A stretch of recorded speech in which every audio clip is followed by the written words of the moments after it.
Bonjour à tous. Aujourd'hui, nous allons voir les valeurs du passé simple. Le passé simple est un temps du passé, utilisé essentiellement à l'écrit, notamment dans un récit, pour indiquer les actions qui font progresser l'histoire. À l'oral, le passé simple est remplacé par le passé composé. Le passé simple indique une action limitée, c'est-à-dire une action qui est bornée dans le temps, avec un début et une fin. Le passé simple indique une action achevée et unique, c'est-à-dire une action terminée et unique qui n'a lieu qu'une seule fois. Quand une nouvelle action démarre, la précédente est terminée. Alors, le passé simple, c'est un temps de base de la narration. C'est-à-dire, le passé simple s'emploie dans la narration, c'est-à-dire dans un récit qui raconte une histoire. On le trouve, ou bien vous pouvez le trouver dans les romans, les contes et aussi dans les textes historiques, etc. Alors, pour faire un récit, ou bien pour raconter une histoire, il faut au moins 2 temps, parce qu'un seul temps ne suffit pas. Alors, dans les récits, on trouve généralement le passé simple et l'imparfait. Le passé simple sert à exprimer des actions du premier plan. Alors, c'est quoi les actions du premier plan? Les actions principales, celles qui font progresser l'histoire. Des actions soudaines, c'est-à-dire inattendues, à qui on ne s'attendait pas. Et des actions ponctuelles qui ne durent pas, qui ont un moment précis et qui sont brèves, trop rapides. En revanche, l'imparfait est utilisé pour les actions du second plan. C'est quoi du second plan? L'arrière-plan. C'est-à-dire les actions qui ne font pas progresser l'histoire. Non délimitées. Ça veut dire des actions qui ont une longue durée, dont on connaît le début, mais la fin est floue. L'imparfait est aussi un temps de description.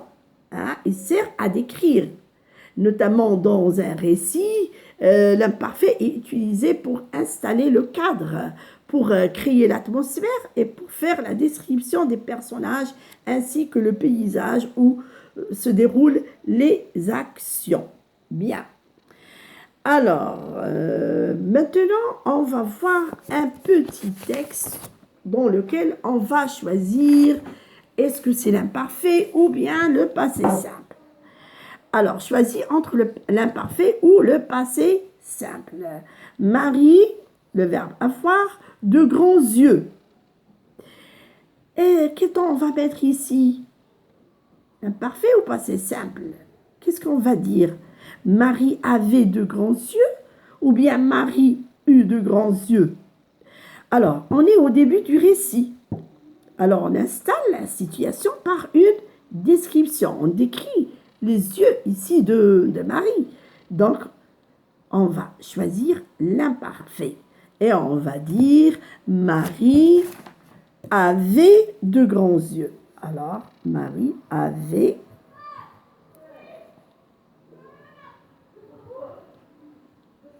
de grands yeux. Ses cheveux étaient comme les vagues de la mer qui ondule. Alors, ici, c'est idem à la première phrase. On va mettre aussi l'imparfait parce qu'on est en train de décrire les cheveux de Marie. Alors, ses cheveux étaient... Et je ne vais pas dire ses cheveux furent. Ses cheveux étaient comme les vagues de la mer qui ondulent. Elle allait souvent sur la plage. Alors là, qu'est-ce qu'on va dire? Elle allait ou bien elle alla? Alors ici, c'est une action. Regardez bien. Ici, on trouve un adverbe de temps, souvent, qui indique une action qui va nous indiquer que l'action est habituelle, quelque chose qui se fait tout souvent.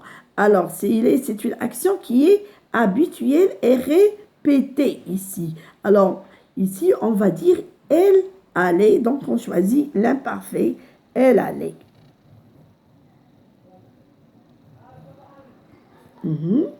Elle, le verbe lire, tous les jours, sur le sable, un livre très volumineux. Alors là, quel temps on va mettre? Est-ce qu'on va dire elle lisait ou bien elle lut? Regardons ici, tous les jours. Alors, c'est une action qui est habituelle et qui dure et qui se répète. Donc, on va encore écrire, on va mettre l'imparfait et on va dire elle lisait tous les jours. Alors, un jour, elle, le verbe lire, un poème sur les sirènes. Quand est le verbe finir, une sirène, le verbe venir, s'échouer sur le rivage. Marie, le verbe avoir, un sursaut en voyant la créature. Alors, ici, voyons ici, on est au début, voyons, ici au début, on a le mot, un adverbe de temps qui est un jour, pardon. Alors, là, on est avec une action qui est nouvelle, hein? Une action du premier plan. Donc, on va conjuguer le verbe au passé simple. On ne va pas dire elle lisait, mais on va dire elle lut. Elle lut. Parce qu'il y a l'adverbe ici, un jour. Alors là, c'est une action qui est nouvelle. Un poème sur les sirènes quand elle le finit. Donc, ici, on voit qu'une action qui est brève, elle va enchaîner d'autres actions. Ce sont des actions qui viennent après cette action. Donc, une fois que cette action est terminée, c'est là démarre. Donc, on va mettre aussi le passé simple. Quand elle le finit, on ne va pas dire quand elle le finissait. Parce que les actions ont lieu les unes à la suite des autres. Une sirène, venir, on va dire vint, et non pas venez. S'échouer sur le rivage. Marie, le verbe avoir, un sursaut en voyant cette créature. Alors là, c'est une action qui est brève et soudaine, qui arrive. Marie ne s'attendait pas de voir la créature. Donc on va dire Marie a. Pardon, c'est une action qui est brève. On va utiliser le passé simple. On va dire Marie eut un sursaut et non pas Marie avait un sursaut. La sirène, avoir des cheveux blancs. Alors là, on entre dans une description. Hein, on décrit la sirène. Donc, on va utiliser l'imparfait. Et on va dire la sirène avait des cheveux bruns, l'écume caressée. On est encore dans la description. Caresser ses écailles. Un air triste s'imprima sur son visage.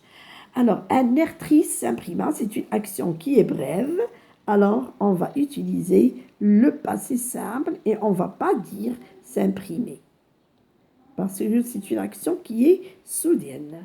S'imprima sur son visage juste avant de reculer dans l'eau turquoise. Elle, le verbe disparaître, alors, qu'est-ce qu'on va dire là? Elle disparaissait ou bien elle disparut? Bien sûr, on va dire elle disparut parce que c'est une action qui est brève. On ne s'attendait pas qu'elle va disparaître. Elle disparut avec UT. Alors, Marie souhaitait qu'elle reste encore. Alors, le verbe souhaiter ici, est-ce qu'on va dire souhaiter ou souhaita? Alors, le verbe souhaiter, Ici, il s'agit d'un verbe de penser, comme penser, comme rêver, etc. Alors, c'est un verbe qui indique une action de longue durée et non pas une action limitée. Donc, on va dire souhaiter et non pas souhaiter.